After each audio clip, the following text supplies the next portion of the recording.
इंद्र आदि संपूर्ण देवता दीन हो रहे हैं, उस पर स्थित हुआ योगी हर्ष को प्राप्त नहीं होता, यही तो आश्चर्य है। कल भी बात चली थी, जनक अष्टावक्र जी को अपनी स्थिति समझाने का बात कर रहे हैं, सब बता रहे हैं कि अब मैंने ये ज्ञात हो गया है कि इंद्रादि देवता जिस पद की करते सदा ही चाह, सो आत्म पद पा करके ज्ञानी हुआ निर्वासना। वो आत्म पद का पा करके ज्ञानवान चित्त कैसे निर्वासना हो जाता है, कैसे एक समझ में आ जाता है। नहीं तो यहां तक बोला गया है इंद्र आदि देवता भी इस आत्म पद के लिए तरसते रहते हैं, इसलिए मनुष्य योनि को सबसे उत्तम बोला गया है। देवता भी भोग योनि बोली गई है। कहते हैं ना, जब हमारे पुण्यों का फल उदय होता है तो हमें देव योनियां मिलती हैं, और फिर वो कर्म हमारे क्षीण हो जाते हैं तो फिर हम जो है मनुष्य योनि में आते हैं, फिर भोग योनि में आते हैं, ऐसे करके फिर जन्म हमारा। तो कुल मिलाकर के मनुष्य जन्म पाने के बाद ही हम अपने जीवन को सबसे परम पद जो हमारा आत्म पद है, ऐसे तो पोस्ट के लिए सभी तरसते रहते हैं, लेकिन कुछ अनुभव की आंखें गुरु देता है, उससे जाके देखना, बिना आत्म ज्ञान के, बिना सही समझ के सकल सृष्टि का राजा भी दुखी है। जाके देखो, सारी सृष्टि का राजा भी हो जाएगा ना, सर्व ही सुख होंगे उसके पास। क्योंकि मन तो धोखा यही देता रहता है, शायद सुख होते तो ऐसी बात नहीं होती, ये होता तो ऐसी बात नहीं होती। पर हम देखते हैं कभी कभी सारे सुख होते हैं किसी के पास, इंद्र जैसे सारे सुख होते हैं, क्या कमी होती है।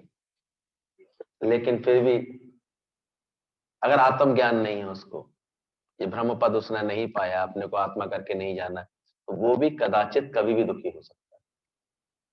क्योंकि ये माया में परिवर्तन है, परिवर्तन होगा ही होगा, अचानक ही परिवर्तन होगा और उसका सुख जो है दुख में बदल जाएगा।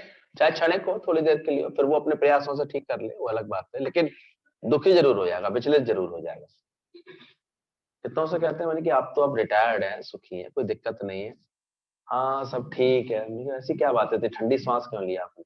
अरे वो बेटी की शादी की है ना, वो फिर सुखी नहीं है। उन्होंने कहा बिना आत्म ज्ञान के सब कुछ सही होते हुए भी आज भी दुखी है, क्यों? क्योंकि इनकी ममता जुड़ी हुई है, कहीं ना कहीं तार जुड़ा हुआ है, वहां से करंट आता रहता है। ममता पड़ी है ना, बहुत दिन से देखा ही नहीं है बच्चों को, यही दुख बनता रहता है। क्या करे ममता के मारे। इसलिए गुरु के पास बहुत एक लंबा अभ्यास करना पड़ता है, तब जाकर के ये अहमता, ममता और कर्ता, ये जो महाभारी रोग है, ये तब मिटते हैं। आसान नहीं होता है। गुरु धीरे धीरे इन्हीं रोगों को मिटा रहा है, हमको पता भी नहीं चलता, ये रोग की तरह हमारे अंदर पले हुए। मैं हूं, मेरा है, मुझे करना है, अहमता ममता करता, ये रोग के समान हो जाता है। तो जिस पद की इच्छा करते हुए इंद्र आदि संपूर्ण देवता दीन हो रहे हैं, यानी कितना इंपॉर्टेंट है ये आत्म ज्ञान, आत्म पद पाना, अपने स्वरूप को जानना। इसके अलावा इंद्र भी दीन जैसा दिखाई देता है। कभी देखा करो इंद्र है क्या, अगर कोई सही दृष्टि से समझे बात को, तो स्टोरी से तो हमें लगता है इंद्र माने कोई स्वर्ग कहीं पर होगा और कोई इंद्रदेव उसके राजा है, ऐसा हम लोगों को करा देते हैं, जैसे समझ ही दे दी गई है शुरू से कि देवता है, देवताओं के राजा इंद्र है, देवताओं के जो राजा होते हैं वो इंद्र होते हैं। निकल आओ आगे। तो देवताओं के राजा इंद्र होते हैं, ऐसा बोला जाता है। तो इंद्र का पद बन गया इसलिए। पर किसी ने देखे हो, कभी जाके मिले हो या कहीं दर्शन पाए हो तो बता दे, कभी आज तक किसी ने देखे तो है। पर हमारे एक सुंदर, हमारे मैथोलॉजिकल कल्पना है, अच्छी अच्छी समझ है, हमारे यहाँ ज्ञान के ऐसे संस्कार है, इसके कारण ये बात समझाई जाती है, बताई जाती है। इसलिए वायु को देव बोल दिया गया, सूर्य को देव बोल दिया गया, चंद्र को देव बोल दिया गया, जल को देव बोल दिया गया, क्योंकि ये सारी इस प्रकृति की सुंदर पालना कर रहे हैं, तो ये देव बोले जाते हैं। और जब सतयुग था तो इन सब देवताओं को पूजित किया जाता था। इसलिए शास्त्रों में लिखा हुआ है, गीता में भी लिखा है भगवान ने, तुम इन देवताओं को पूजा करो, इन्हें प्रसन्न करो, तो देवता पलट करके तुमको प्रसन्नता देंगे। इसलिए हम लोगों के जितने भी धार्मिक अनुष्ठान है, उसमें किसी न किसी देवता को हम प्रसन्न करने के लिए उसकी स्तुति करते हैं, उसको भोग अर्पण करते हैं, उसको कुछ ना कुछ ऐसे उसके लिए स्तुति करते हैं, बात करते हैं, वो एक उसकी प्रसन्नता के लिए। इसलिए अच्छे संस्कार वाले लोग उठते ही धरती माता को भी प्रणाम करने की कोशिश करते हैं, सूर्य को दर्शन करते हुए सूर्य को भी नमस्कार करते हैं, प्रणाम करते हैं। जल हाथ में आता है तो जल को भी पहला शुक्राना करते हैं कि जल के बिना कैसे फिर सब चीज, कोई भी कार्य हमारे संभव नहीं होंगे, नैतिक क्रियाएं नहीं होंगी, नित्य की दैनिक क्रियाएं नहीं हो पाया करेंगी।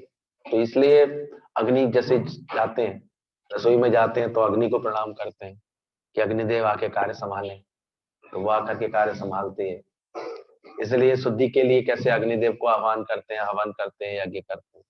तो ये सब चेष्टाएं हैं, आदिकाल से आर्य समाज, आर्य धर्म में सम्मिलित हैं। तो देवताओं को, इस प्रकृति को ही हमने देवता बनाया, क्योंकि इससे मिल रहा है लगातार, लगातार कुछ मिलता है। सूर्य के बिना आप कल्पना ही नहीं कर सकते, वायुमंडली दूषित हो जाएगा, आपका कार्बन डाइऑक्साइड इतनी बन जाएगी, सब खराब हो जाएगा। तो ये कुछ बेसिक समझ है जो होनी चाहिए, जिनको कभी कभी आजकल मॉडर्न पढ़ाई के कारण बच्चे कहते हैं ये सब ढकोसला, ढकोसला है लेकिन वैज्ञानिक है, ये समझ है। हाँ, खामाखा ऐसी में अटके रहना और कर्म पथ से भ्रष्ट हो जाना, ये गलत होता है। अटके नहीं रहना चाहिए, इसमें हमको समझना चाहिए बात को, लेकिन ये बात समझनी चाहिए कैसे इनको देवतुल्य माना है, क्योंकि दे रहे हैं अपने जीवन से, ये हमेशा अर्पण करते हैं अपने जीवन। बैठ जाओ, उधर कुछ जगह बना दो इनके लिए, अगर बैठ सकते हो तो बैठो, तुम आगे से रख जाओ, पहले ही आगे आ जाओ, नहीं बैठ जाओ, सब लोग बैठते जाओ, स्थिरता से बैठो। बड़े भाग्य से सत्संग का समय मिलता है किसी को।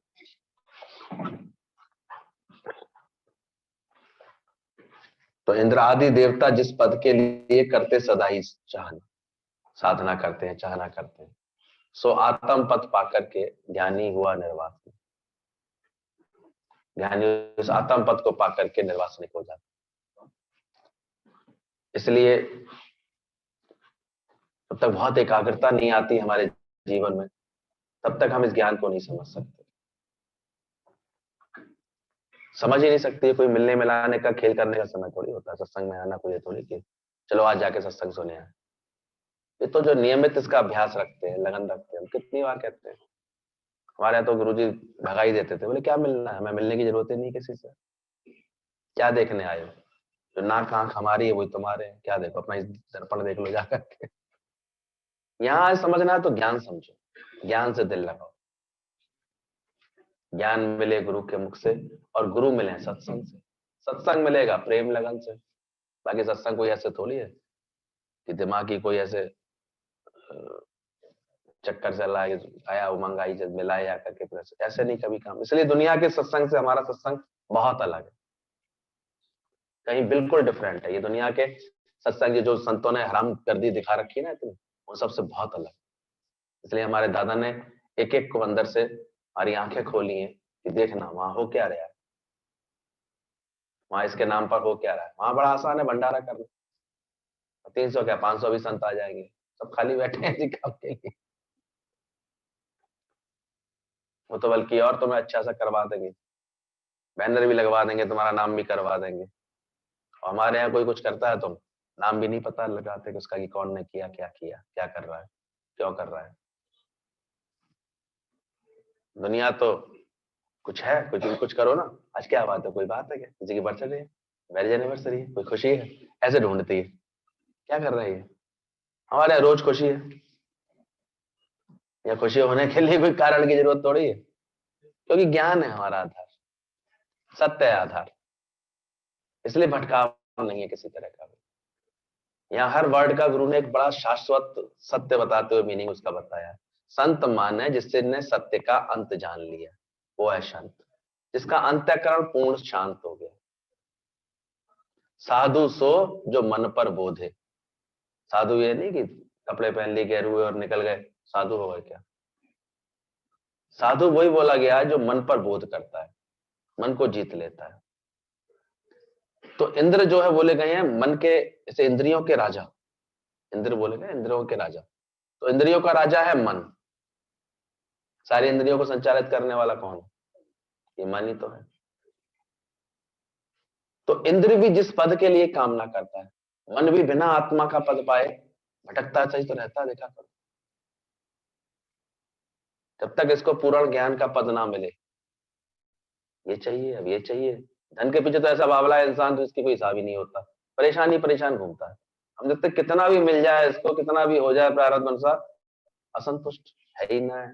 कभी कोई परेशानी, कभी कोई परेशानी, ऐसे करता रहता है। और ज्यादातर तो हमने देखा है धन से बहुत प्रीत करने वाले और अपना अहंकार बहुत रखने वाले मानसिक संतुलन ही खो बैठते हैं अपने जीवन में। जी रहे होते हैं लेकिन संतुलन ही कुछ नहीं, जरे दुखी जरे सुखी ऐसे होते रहते। इसलिए गुरु आकर के हमारी आंखें खोलता है कि इंद्र भी जिस पद के लिए तरस रहे हैं, वो आत्म पद हमें गुरु की कृपा से मिलता है, मिल सकता है, अवश्य मिलेगा, ऐसा विश्वास होना चाहिए। इसलिए पहले ऑब्जर्व करना चाहिए गुरु किस पद पर बैठा है। हमारी आंखें यहाँ भी धोखा खाती हैं, इनके काय की कमी, इनके पास तो सब कुछ है, देख लेते ना, गुरुओं के पास भी देखते हैं, सारे तो सुख है इनके पास। पर कभी समझो तो समझ में आएगी, गुरु के पास जो है ये सुख नहीं है। सच्चे गुरु के पास सर्व सुख नहीं होते, उसके पास सम सुख होता है।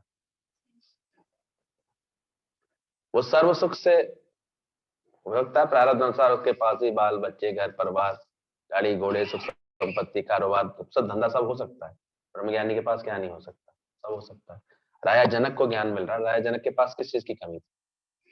सोचो, राजा ही थी पूरी, तो जनक का ज्ञान बोला गया ये हमारे लिए। तो राजा जनक का ये जो ज्ञान है, उसमें कमी किस चीज की होती है किसी के पास?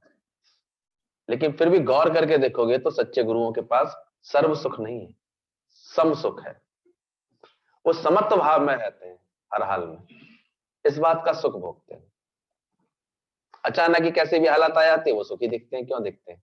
समता में, शांत है अंदर में, अंदर जानते हैं ये भी गुजर जाएगा, ये भी बदल जाएगा, ये भी मिथ्या है। तो इंद्र कैसा भी पद पाले अगर, फिर भी वो जब तक सम सुख नहीं है उसके पास, समत्व योग का ज्ञान नहीं है, सुख दुख, लाभ हानि, मान अपमान, जय पराजय, हानि लाभ, जन्म मरण, इन सब में जिसका अंतःकरण अभी तक सुखी नहीं हुआ, जो अभी तक सुखी नहीं हुए, तो वो फिर कदाचित सुख सुख से नहीं रह पाते, सुखी नहीं हो पाते हैं। इसलिए इस सत्य को धीरे धीरे महसूस करना, पहचानना इस बात को कि वो कौन सा सुख है, समभाव में रहना, ये गुरु हमको रोज सिखाता है कि सुख में दुख में, लाभ में हानि में, मान में अपमान में, जय में पराजय में तुम समता में रहोगे। तभी तो संतों ने कहा मान मिला जी भर भर के, तो अपमान मिला जी भर भर के, इस मान और अपमान में हम मस्त बैठे हैं। सुख मिला जी भर भर के, दुख मिले जी भर भर के, और सुख और दुख में हम मस्त रहते हैं। तो ये शांत रहने का, मस्त रहने का, हर हाल में खुश रहने का ये ज्ञान हमको मिलता है। एक लड़की थी, छुप छुप के सत्संग करती थी। कभी कभी होता है घर में थोड़ा सब लोग नहीं भेजना चाहते हैं, तो उसको लगन लगी थी, गुरु के पास आती थी, सत्संग सुनती थी, अच्छा लगता था। घर में पिता कहते थे कहाँ तू चली आती है बेकार में, पढ़ाई लिखाई करिए कर, लेकिन उसको पता था, उसको अंदर में संस्कार था, वो गुरु के पास जाती थी, ज्ञान सीखती थी, समझती थी। जाना भी 1-1.5 घंटे होता है, बाकी भी पढ़ाई भी करती थी, वो सब करती थी। शादी की बात चली उसकी, शादी हुई, बड़े उमंग से शादी की गई। विदा के समय अच्छा लड़का देख करके शादी की गई। विदाई का जब समय आया तो पिता ने भावुक होकर के दामाद से ये बोला, भाई मेरी बेटी का ख्याल रखिएगा, बहुत नाजों से पाला है मैंने इसे, बहुत ऐसे पाला है, सुखों से पाला है, आप इसका ध्यान रखिए। वो वहीं खड़ी थी, विदाई में साथ साथ तो खड़ी थी। कहते पिताजी ये बात आप इनसे क्यों कह रहे हो? अरे क्या मतलब इससे नहीं कहूंगा? बोले मेरा सुख है ना, मेरा सुख से ये क्या कर लेंगे, मुझे खुद सुखी रहना आता है। अब पिता उसकी शक्ल देख रहे हैं और पति भी बोला, अरे यार ये तो ऐसी बात नहीं है, खामा खा, ये तो स्मार्ट है, समझदार है। अननेसेसरी बिना ज्ञान के हम लोग खामा खा अपने सुखों का आधार दूसरों को मानने लगते हैं। अब वो अच्छे चलेंगे तब हम सुखी होंगे। नॉनसेंस। हमारे सुख का आधार कौन होना चाहिए? स्वयं होने चाहिए हम सुख। तो ये जब सम सुख का ये ज्ञान मिल जाता है, आत्म सुख का रहस्य पता लग जाता है, तब समझ में आता है कि हम अपने विचारों से तो दुखी होते हैं, अपने ख्यालों से परेशान होते हैं, अपनी बातें से मन से बहुत सारी बातें जोड़ जोड़ करके उलझने लगते हैं। बाकी इतना होता थोड़ी, कोई बड़ी बात इतनी थोड़ी होती है। अगर हमको बातों को सेट करना आ जाए, संभालना आ जाए, तो कैसे भी परिस्थितियों में हम प्रेम का रंग भर सकते हैं, खुशियां भर सकते हैं, अपना आनंद ले सकते हैं, अपना रक्षा भी करना आता है। आप देखो, भेड़िए तो हर जगह घूम रहे हैं, और उससे रक्षा कैसे करोगे? अगर तुम्हारी अपना अपना बल नहीं होगा, अपने अंदर में हिम्मत नहीं होगी, तो कहीं भी जाओगे। देखो आजकल तो घर में भी भेड़िए घुसे हुए हैं, लेडीज के लिए तो बहुत प्रॉब्लम है हर जगह। कितनी रोज खबर सुनते हैं, देखो ऑफिस वगैरह में, और जहां भी सब ऐसे गलत निगाह रखने वाले बैठे होते हैं, गलत व्यवहार करने वाले बैठे होते हैं। लोग तो बस कैसे भी किसी को शोषण करना आता है सबको, किसी ना किसी को। तो बचने के लिए पहले खुद की ताकत तो हो, खुद में तो ऐसा आत्मबल हो कि मजाल क्या कोई गलत निगाह से देख भी जाए तुम्हें। तुम्हारे मुझे कहते तुमको खुद अपने पैरों पर मजबूती से खड़ा होना सीखना। दुनिया ने, दुनिया में कब तक बोलते रहोगे? तुम शेर बनो ना, फिर शेर के आगे से भाग जाते। तो ये आत्मज्ञान हमको शेर शिवोहम की गर्जना करना सिखाता है। इसलिए हम लोग कोई बात कहते हैं, यहाँ पर सब बातों का समाधान सत्संग है, ज्ञान है। क्यों? पहले ज्ञान आ जाएगा ना, तो तुम अपने स्वरूप में खड़े हो जाओगे, अपने अपनी ताकत में आ जाओगे। ताकतवर इंसान का तो जीत होती है हर चीज। ताकतवर इंसान ही सच्चा प्रेम भी कर सकता है। तो डर के मारे प्रेम कर रहे हो किसी से, तो वो प्रेम थोड़ी। किसी के प्रभाव में आके प्रेम कर रहे हो किसी से, वो प्रेम थोड़ी होता है। और यही हो जाता है बिना ज्ञान के। उस लड़की का जवाब सुनकर के तो पिता की तो छाती एकदम चौड़ी हो गई। वाह, अब आया समझ में बेटा, सत्संग जाती थी, अब आई समझ में। क्या समझ में आई है तेरे को, क्या बात समझी है तुम? हमारे सुख का आधार कौन होना चाहिए? स्वयं को बनाना। जब तक ऐसे बोलती रहोगे ना, इसकी वजह से मैं सुखी हूँ, इसकी वजह से सुखी, तो कहीं ना कहीं दुख खा जाओगी, धोखा खा जाओगी। दावा ना जमा लेना है, देश है बेकार। जब आत्मज्ञान आता है तो हम सब सुख पर जैसे भारी हो जाते हैं, ये बात समझ जाते हैं। तो उस स्थिति को प्राप्त हुआ योगी हर्ष को प्राप्त नहीं होता है। इसलिए ज्ञानी और अज्ञानी दोनों के कर्म तो करते हैं, किंतु अज्ञानी उन कर्मों के फल की आकांक्षा करता है। अज्ञानी के संग क्यों दुख है, क्यों घड़ी घड़ी वो परेशान और दुखी होता है? क्योंकि वो कोई भी कर्म बाद में शुरू करेगा, पहले ही फल की आकांक्षाएं कर लेगा। आप देखा, प्लानिंग पार्ट उसका पहले से दौड़ता है दिमाग में। अच्छा अच्छा, ये करेंगे ना, इससे ये सुख बनेगा, सुख बनेगा। तो अपेक्षाएं जगा लेता है, आकांक्षाएं जगा लेता है अपने अंदर। और जगत में द्वंद्वी जोड़े, लाभ भी मिलेगा तो हानि भी मिल सकती है, जय मिलेगी तो पराजय भी मिल सकती है, सुख मिलेगा तो दुख भी मिलेगा, हर्ष मिलेगा तो विषाद भी मिलेगा। अब वो गलती से सारी अपेक्षाएं कैसी लगा लेता है? अच्छी अच्छी लगा लेता है, इच्छाओं के कारण। अब ऐसा जब होता नहीं है, तब कहता है मैं बड़ा दुखी हूं। और दुख क्या है? इतना सोचा था, इतना हुआ नहीं, दुखी हो गया। ऐसे हुआ नहीं, ऐसे परेशान हो गए। इसी को दुख कहने लगते हैं, जोर जोर से परेशान होने लगते हैं। जब आप ज्ञानवान हो जाते हैं तो आप निष्कामी हो जाते हैं।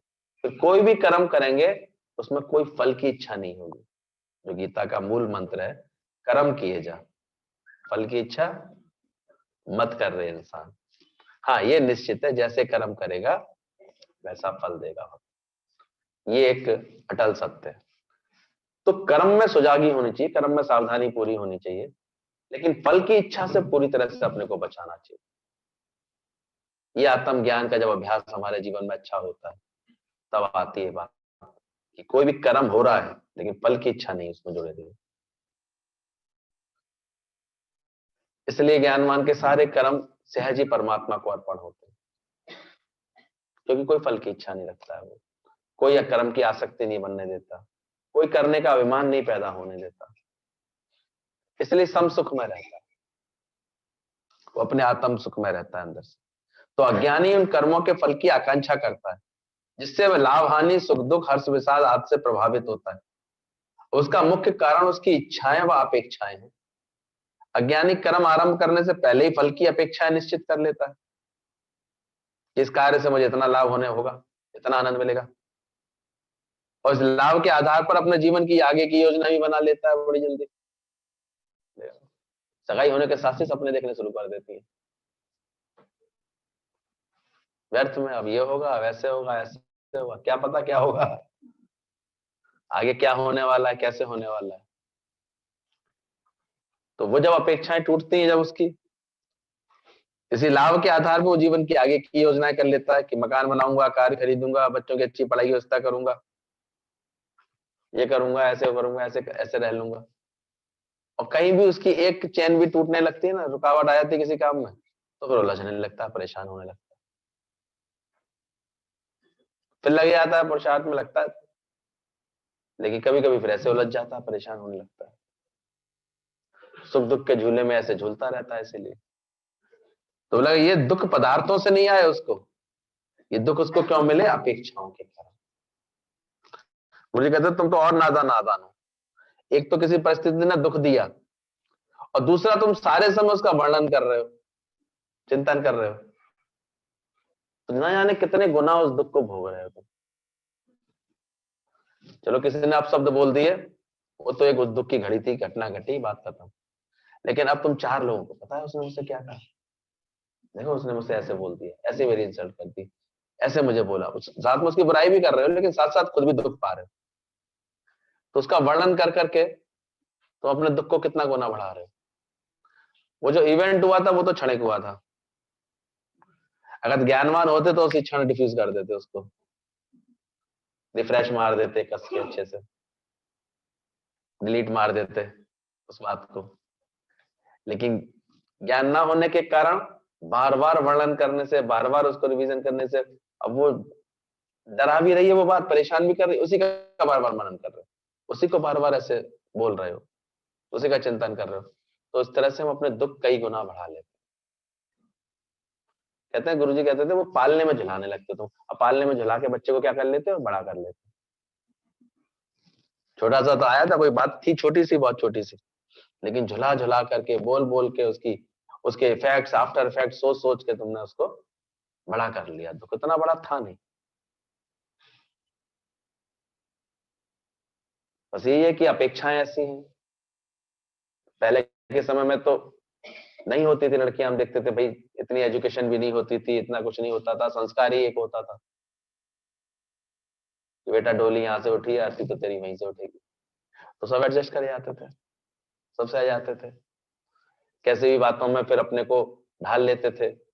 समय निकलता था धीरे धीरे, वो दुख सुख सह करके, मजबूत होकर के फिर उसमें उसका रूप बन जाते थे, अपने आचरण से प्यार जीत लेते थे, ये होता था। अब थोड़ी चीजें डिफरेंट है, तो मन कहता है क्यों क्यों सहूं, कब तक सहूं, क्यों सहूं मैं, एक मन कहता है। इसलिए पहले हम इसलिए कहते हैं पहले ज्ञान आ जाए अंदर, तुम्हारा विवेक जागृत हो जाए। हम ये नहीं कहेंगे सहो, और तुम कैसे कितना अपने को मजबूती बना सकती हो, ये परिस्थिति नहीं, कोई और परिस्थिति आगे खड़ी होगी, कल दूसरी आके खड़ी होगी। और जब से हम लोग ज्ञान के अभ्यास में, अब हालत आए मिट ना पाए, ये आर्ट आ जाती है, इसको आर्ट ऑफ लिविंग कहते हैं, कि कैसे भी हालातें आए, कैसी बातें आए, हमारा मन अब चलायमान नहीं होता, क्योंकि अब हमें अंदर में कैसे इससे टैकल करना है, कैसे जूझना है, कैसे उसमें समता में रहना है, कैसे वहां प्रेम करके जीतना है चीजों को, कैसे चीजों को अच्छा बनाना है, ये आर्ट आ जाती है। तो आर्ट ऑफ लविंग ये ज्ञान से प्रकट होगी आपके अंदर। आर्ट ऑफ गिविंग भी बिना ज्ञान के देना कहां सीख पाते थे, कहां देख पाते थे। ये तो गुरु सिखाता है बैठ करके कि 4 मिले तो 64 खिले। तो जहां जहां किसी से कोई अप्रिय बात हो गई या उसका मन किसी बात से मन परेशान हो गया उसके किसी व्यवहार से, तो उसको देख के मुस्कुरा भी नहीं पाते थे, दे पाते थे। आर्ट ऑफ गिविंग आती थी, बस उलझ के बैठे, परेशान होकर बैठे ऐसा। एक प्रेम से हम चाहे तो जीवन संवार सकते हैं। एक राजा ने तो खास, उसकी एक बेटी ज्ञानवान थी, तो वो हमेशा कहती थी पिताजी भगवान ही सब करने वाला है, भगवान ही सब बनाने वाला है। अब पिता को बड़ा अहंकार था, सब मैं करता हूँ और ये हमेशा भगवान भगवान करती रहती है। तो उसकी 7 बेटियां थी, तो उसने 6 बेटियों की शादी तो बहुत अच्छे अच्छे राजकुमारों से की, और 7वीं की शादी एकदम से साधारण उससे कर दी। हमेशा मेरी तो कभी गुण गाती नहीं है, इतना अहंकारी था। पिता भी ऐसे थे कि मेरा तो कभी एहसान मानती नहीं है, तो क्यों नहीं इसकी शादी ऐसे कर। उससे हो गई। और फिर वो कुछ ऐसा हुआ, वो कोड़ कोड़ था उसको, लड़के को, लेकिन लड़की इतनी ज्ञानवान थी, संस्कारी थी, उसने सब इस सिचुएशन को समझा और अच्छे से प्रेम दे करके संभालना शुरू किया। हाँ, इतना निश्चित है कि पति को भी एक ऑपरेशन प्यार मिलना जरूरी होता है कहीं भी जुड़ने के लिए। अगर वो नहीं होता है तो फिर दिक्कत होती है। तो उसने प्यार से उस सिचुएशन को स्वीकार किया, उस कमी को स्वीकार किया, सेवा की, अच्छे से किया। जगह जगह उसको जो भी उसके इलाज के लिए कर सकती थी वो उसने योजना बनाई, उसके लिए किया आखिर आकर के। तो धीरे धीरे उसने इतनी अच्छी सेवा की कि वो कोढ़ उसका ठीक हो गया।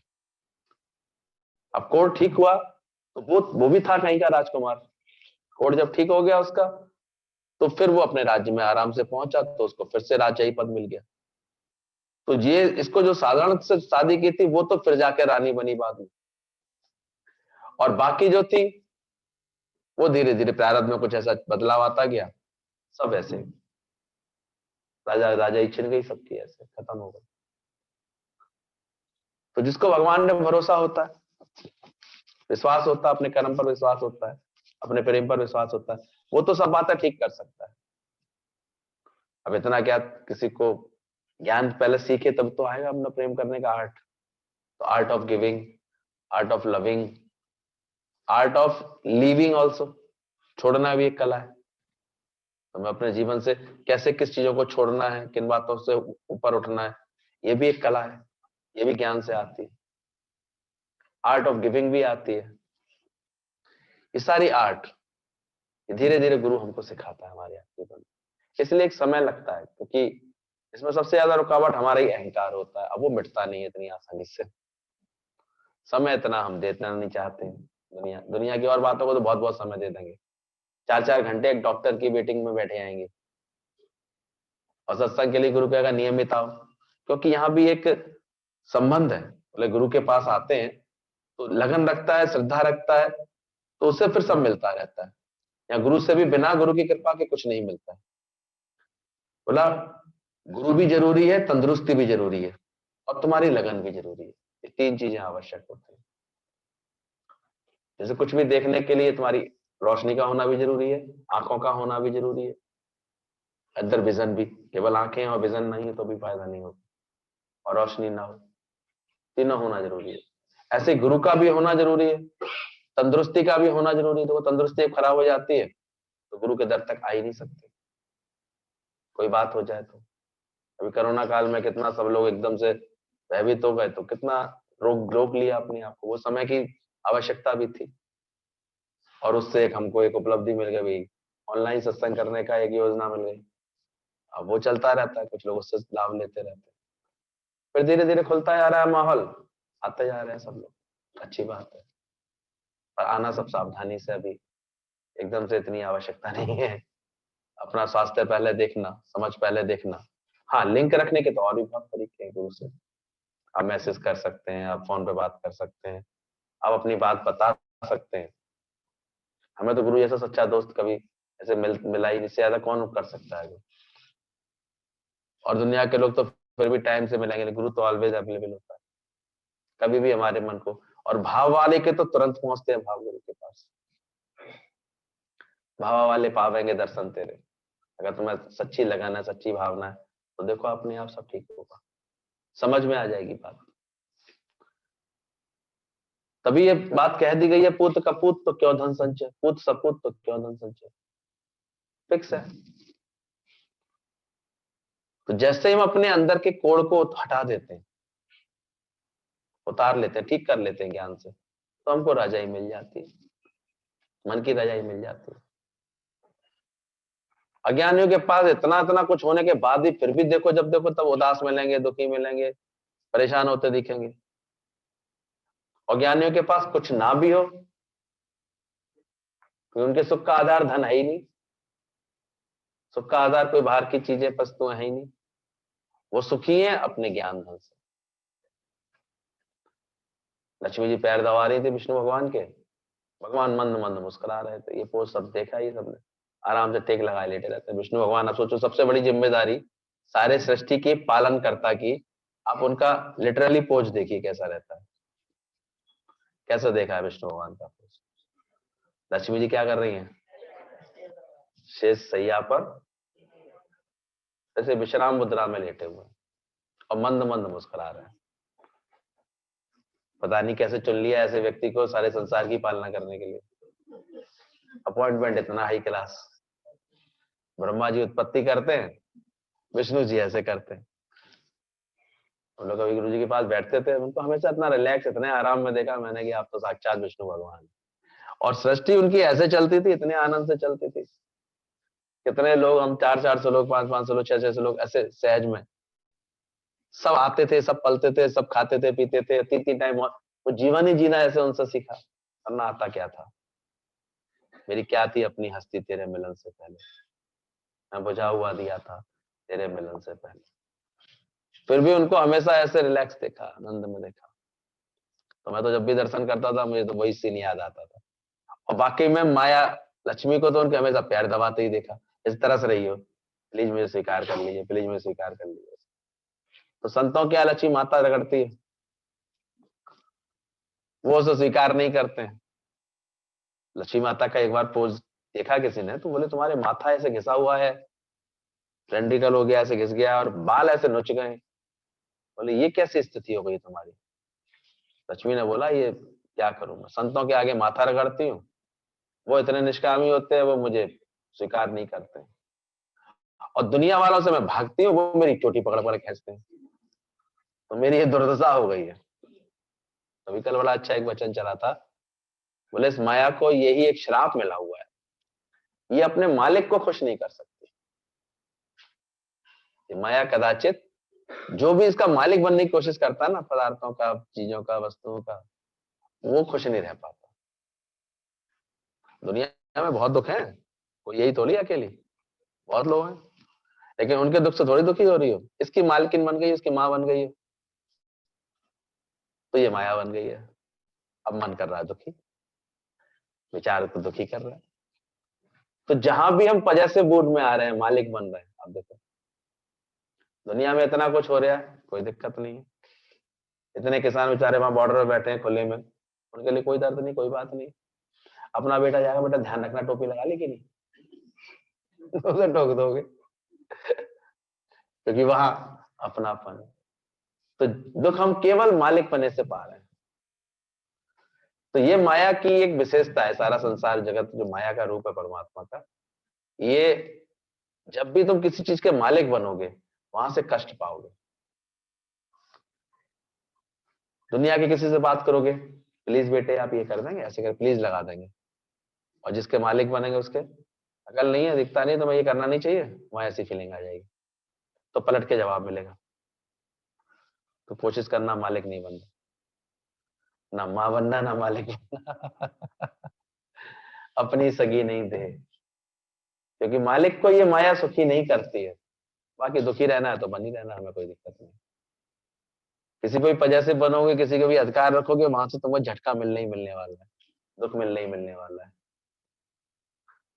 और जहां तुम ऐसे हो जाओगे, कुछ नहीं चाहिए भाई, ठीक है, सबका अपनी उन्नति, सबके अपने जीवन है, सबके अपने दुख सुख, सबके अपने अपने होते हैं। अच्छा है ना, परिस्थिति आई मजबूत होने की, ऐसे सोचोगे तो देखो उसको हिम्मत दे पाओगे।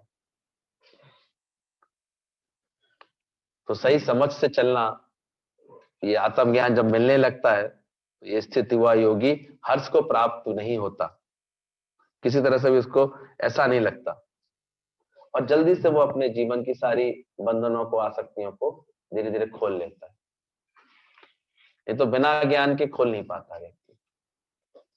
गुरु जी कहा करते थे कि 4 व्यक्ति, एक बार जाना था उनको कानपुर से जो है इलाहाबाद तक, तो नाव के रास्ते जा रहे थे गंगा के किनारे, गंगा के साथ। तो वो जाना चाह रहे थे तो नाव में आके बैठ गए। बस ये थे थोड़े नशा कर लिया था उन्होंने, सोचा था रात भर चलाएंगे नाव, सुबह तक पहुंच जाएंगे। बारी बारी से चप्पू चलाते रहे, चलाते रहे, चलाते रहे। सुबह हुई जब, तो एक आया, आकर के जोर से ढाके मार के हंसने लगा। बोले क्या हुआ? अरे आओ देखो। पहले तो लगा कि किनारा आ गया, शायद आ गया हुआ इलाहाबाद, लेकिन अब उन्हें हंसी आई। दूसरा भी, मुझे क्या हुआ? अरे रात भर हम नशे में चप्पू चलाते रहे, चप्पू चलाते रहे, चप्पू चलाते, ना आपको खुटी से खोलना। तो यही चलता रहता है बहुत दिनों तक। चप्पू तो सत्संग में भी आके बहुत चलाते रहते हैं, लेकिन बात आगे बढ़ती नहीं है, ज्ञान में वृद्धि होती नहीं है। कारण क्या होता है? नाव खूंटी से ही बंधी हुई है, आसक्तियां काटी नहीं, ममताएं हटाई नहीं अंदर से, तो फिर नाव आगे नहीं बढ़ पाते।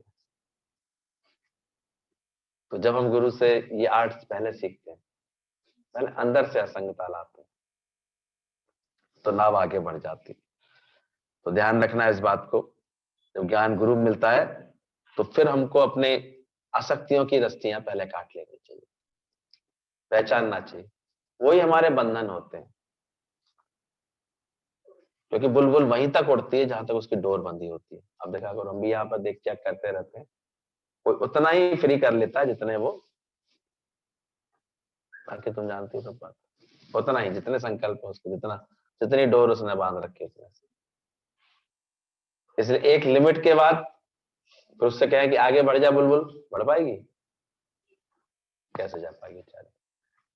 फिर उसे याद आ जाएगा जहां उसका बंधन है, जहां से वो जुड़ी हुई है, वही तो याद आ जाएगा तुरंत। तो कोई बिरला फ्री होता है पूरी तरह से, और जो फ्री हो जाता है वही मुक्त गगन में उड़ने का सा सुख पाता है, वो फ्री होता है। ये स्थिति तो कोई बिरला ब्रह्मज्ञानी बना पाता है, अरे कोई नहीं बना पाते। हाँ, फिर भी हम जितनी रस्सी फैला लें, जितनी अपना पुरुषार्थ करके बंधन अपने खोल लें, उतना तो आनंद मन को रहता ही है।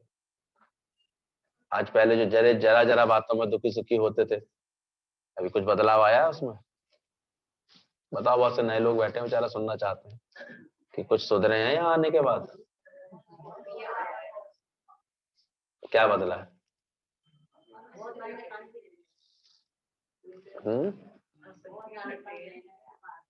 हर परिस्थिति में मजबूती रही है।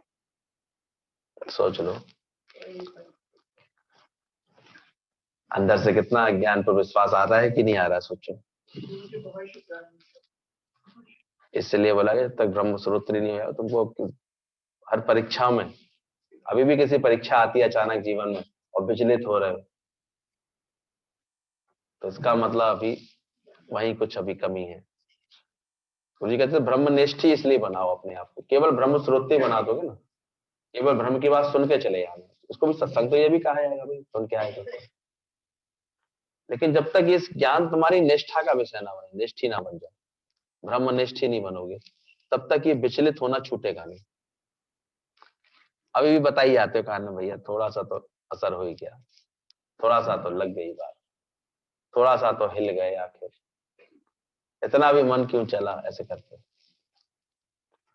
क्यों? कारण क्या? भी निष्ठा पूरी नहीं हुई। निष्ठा पूरी कर लोगे, चीज ठीक हो जाएगी तुम्हारी।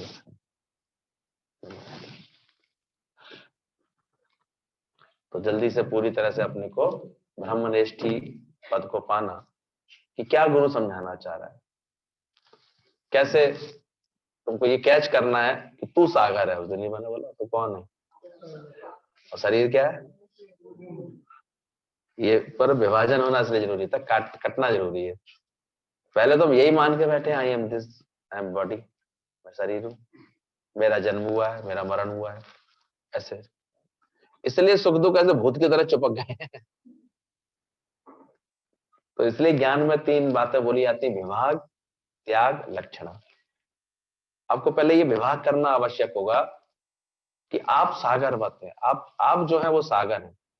बॉडी इज पेरिशेबल, ये मरने जीने वाला शरीर आप नहीं है, ये तो चोला मिला हुआ है। जैसे कपड़े पहन के आते हैं ना, ऐसे इस आत्मा को, मुझ आत्मा को ये भगवान ने चोला दिया है, कुछ कर्मों का खाता पूरा करने के लिए, कोई हिसाब किताब पूरा करने के लिए ये मिला है।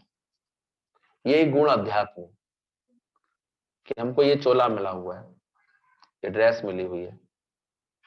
ड्रेस के साथ एक एड्रेस भी मिल गया अपने आप को, कहीं तो पैदा होगा, तो वो एड्रेस बन जाता है, इसका पहचान बन जाती है, भाई ये माँ बाप है इसके। इसलिए लास्ट में ड्रेस और एड्रेस ही चेंज होता है, जिसको मौत कह देते थे। दादा ने क्या बोला, क्या होगा उस दिन तुम्हारा? Dress change. अब ये चोला उतार दिया जाएगा, आ जाओगे किसी नए रूप में, उसमें क्या बात। और एक एड्रेस, इसलिए कभी कभी मुख से निकलता है, भाई ये प्राणी चल बसा, यहां से चला गया, अब कहीं बस गया होगा। तभी जब वो ज्ञानवान थी, उसका जवान लड़का 38 साल का, रोज सत्संग करती थी माई, अचानक किसी दुर्घटना में मर गया वो बच्चा उसका। उसकी बहन सिंगापुर में थी, सच्ची घटना है, हम लोगों के पास आई। उसने अचानक फोन किया और उसने कि बेटी को क्या मैं परेशान करूं, इतनी दूर है, बेचारी परेशान होगी। उसने बताया भी नहीं था, पर इंट्यूशंस पहुंच जाते हैं, तो उसका फोन आता ही है बेटियों का, हर दूसरे तीसरे फोन आया था। उसने पूछा, बेटा भाई भैया कैसा है? तो वो ज्ञानवान थी, उसने कहा कि बोला तेरा भाई ना पालने में झूल रहा है। तो मम्मी कैसे बात बोल रही हो, मेरा इतना बड़ा भैया पालने में कैसे लेटा होगा? बोले सही कह रही हो बेटा, अब तेरा भाई ना किसी पालने में झूल रहा है, पालने में लेटा हुआ। बोले मम्मी सही बात बताओ, क्या बात, क्या मतलब है, क्या क्या? बोले तू सुन सकेगी, सह सकेगी तो समझाऊं तेरे को अच्छी तरह। बोले ऐसे ऐसे अचानक एक्सीडेंट में उसका शरीर चला गया है। अब उसने कहीं ना कहीं अपनी वासना अनुसार जन्म ले लिया होगा, और वहां जन्म लेगा तो बच्चे को क्या मिलेगा?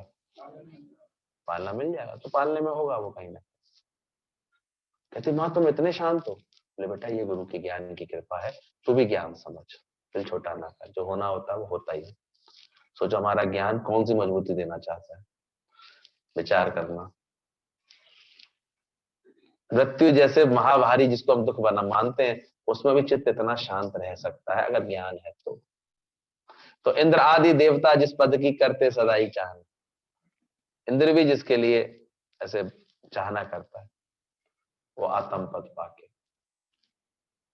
वो ऐसा शांत पद पाके ज्ञानवान ऐसा निर्वासना हो जाता है, शांत हो जाता है, तो कहीं कोई बात नहीं सताती। इसलिए बोला केवल ब्रह्म श्रोत्री रह जाओगे ना, केवल ब्रह्म को सुनने वाले या सुना लेने वाले भी बन जाओगे। ये तो एक आर्ट आ जाती है, सुनते सुनते सुना लेना भी आ जाता है, तो लेकिन हो अभी ब्रह्म श्रोत्री, ब्रह्मनिष्ठ ही नहीं बने हो, तो फिर हालात आने पर विचलित होगे ही होगे।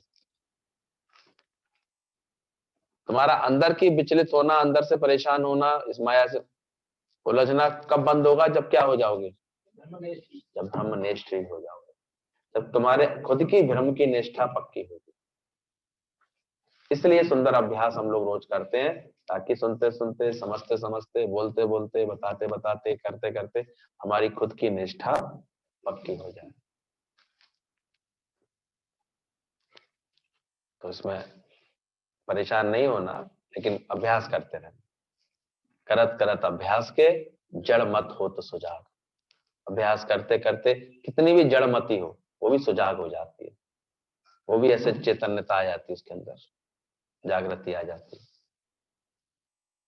कैसा भी कल बोला ना, गंदा मटका ला के रख दो यहाँ पर, लेकिन अगर यहाँ साफ पानी का इतना फ्लो है, ऊपर से इतना फ्लो है, गुरु का इतना फ्लो है, वो कब कब में उसकी सारी कीचड़ साफ कर देगा, सारी गंदगी साफ कर देगा, सारी बातें साफ कर देगा, कब कब में तुम्हारे घड़े को वो शुद्ध पानी से भर देगा, पता नहीं चलेगा। इसलिए हम लोग गुरु के लिए बहुत शुक्राना करते हैं, बहुत उसकी शुक्र अदाई में रहते हैं। हम जानते हैं ये गुरु की ही रहमत है, उन्हीं की मेहनत है। कोई कर सके ना गुरु ने ऐसा काम किया है, उम्र भर का एहसान। इसलिए जब एक बार गुरु जब मिल जाता है, बस जाता है दिल में, तो तुमको कहने की जरूरत नहीं, हमें बोलना नहीं, बल्कि गुरु दावा करता तुम बुला के दिखाना, भूल नहीं सकते हैं। सो क्यों बिसरे तो बिसरे। हाँ, लेकिन समय चाहिए इसके लिए। अभी कोई 2-4 दिन मिलके चला जाए फिर तो माया ही ऐसी है, माया की आंधियां चलती हैं, भूल जाता है।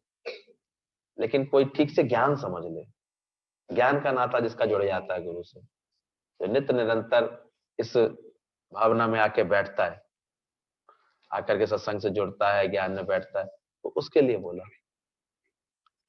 इसलिए बोला गया गाय का दूध जैसे गाय के बछड़े के लिए होता है। भगवान ने, कुदरत ने तो बछड़ों के लिए बनाया है। ये तो हम अपनी चतुराई से बछड़े को दिखा देते हैं गाय को, और वो दूध दे देती है, तो ग्वाले निकाल लेते हैं उस दूध को, फिर बेच देते हैं या अपना लाभ ले लेते हैं, जो भी वो इसको पुष्ट पुष्ट करते हैं ऐसे। पर वास्तव में दूध किसके लिए बनाया है? तो ऐसे गुरु का ज्ञान वास्तव में तो उनके लगन वाले शिष्यों के लिए होता है, भाव वाले शिष्यों के लिए होता है, वो इससे लाभान्वित होते हैं, तो लगन रखते हैं, तो बड़े भाग्य से सत्संग मिलता है। ये बड़े भाग्य की निशानी होती है। इसलिए दादाजी ने बताते थे कि जब सत्संग मिलना शुरू हो जाए तब रेड लाइट दिखा दो और सब बातों को स्टॉप स्टॉप बाउंड्री, अब कहीं भटकना बंद कर दो, पहले ज्ञान। फिर गुरु जब देखेगा सारा इसका ट्रैफिक खुल गया, इसके दिमाग साफ हो गया, सब हो गया, फिर गुरु खुद ही कहेगा अब येलो लाइट है, चलो धीरे धीरे बढ़ो आगे। फिर बाद में गुरु ही ग्रीन लाइट भी दिखा देता है, अब अपने जीवन को अच्छे से संभालो। लेकिन शुरुआती फेज कौन सा होना चाहिए? ध्यान रखना, शुरू में तो एकदम थम करके, एकदम स्थिर होकर के पहले ज्ञान पी लो, समझ लो। ये प्रेम का कुंडा ऐसे जोड़ लो, कि कुंडा जोड़ा होगा तो आएगा, तो बात बनेगी ऐसे। और वो भी पहले सच समझ करके, तो अंदर से अपने मन को ऐसे पक्का बनाते जाओ। इसलिए गुरु सबकी नब्ज पहचान लेता है, ध्यान, सबकी जानता है।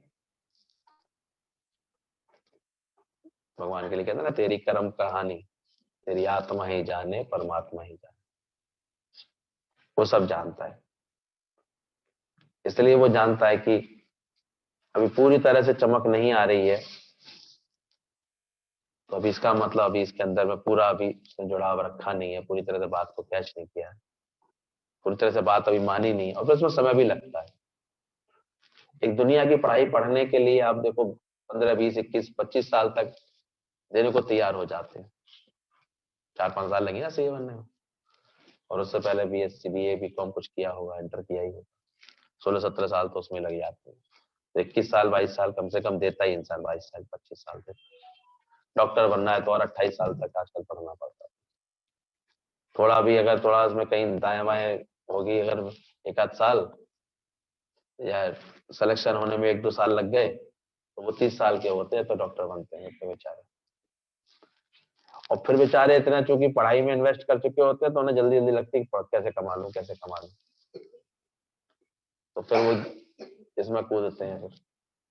इसलिए आजकल के पढ़े लिखे बच्चों में हम देखते हैं अपनी लाइफ सेटल करने की वो चीज खत्म हो जाती है, पढ़ाई लिखाई ज्यादा आ जाती है ना आगे, तो वो पहले ऐसे संस्कार नहीं रहते हैं, और ये नेचुरल भी है।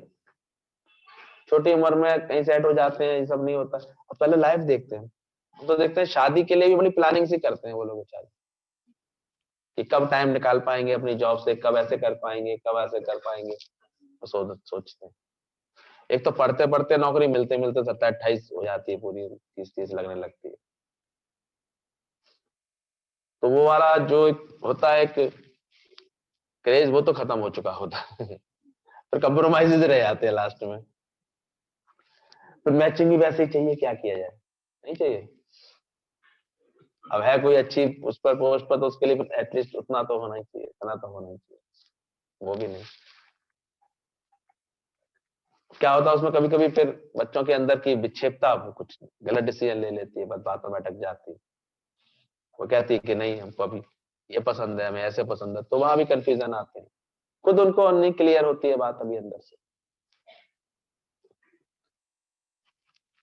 तो जब ये सब चल रही है चीजें, तो उन सबके लिए भी तैयार रहो, बातों के लिए भी तैयार रहना चाहिए।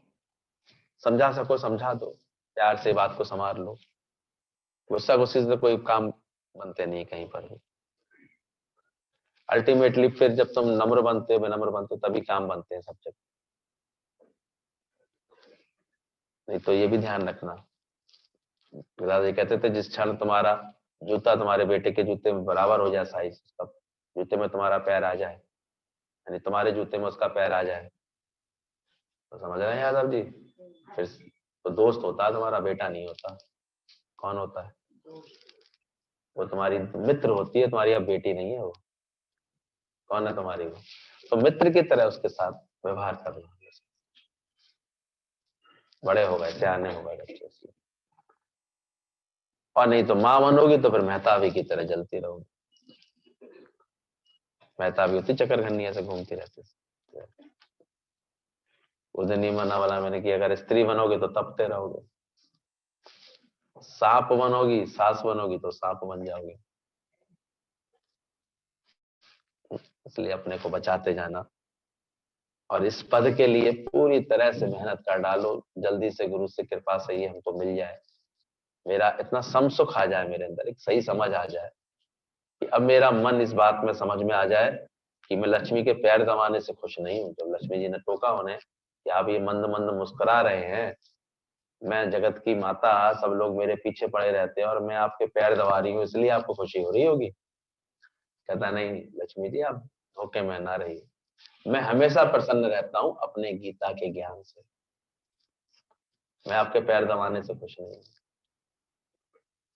ये तो चूंकि मेरे पास गीता का ज्ञान है तो आप चरणों में हमेशा रहेंगी, वो अलग बात है। और ऐसा कोई उनको अपमानित करने के लिए नहीं कर रहा उन्होंने, ये एक उन्होंने पोज दिखाया है कि सारी माया है जो जगत की, ये प्रभु की सेवा के लिए, सारा ऐश्वर्य ईश्वर का ही तो है, उसी को समर्पित है। लोग ये नहीं समझना कि हम भी अपने घर जाकर लक्ष्मी से कहेंगे चल पैर दबा, देखा नहीं विष्णु जी को, ये नौटंकीबाजी नहीं करना कोई जाकर। हाँ, वो अपने संस्कारों की वजह से कभी कोई सेवा करे तो बात अलग है, पर ये नहीं है इसका मतलब कि कमाता मैं हूं, मैं विष्णु भगवान, तू बस होता है।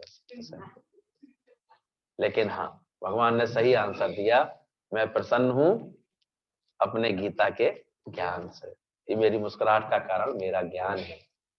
तो हे पिताजी, आप मेरी प्रसन्नता के लिए इनसे रिक्वेस्ट ना करें।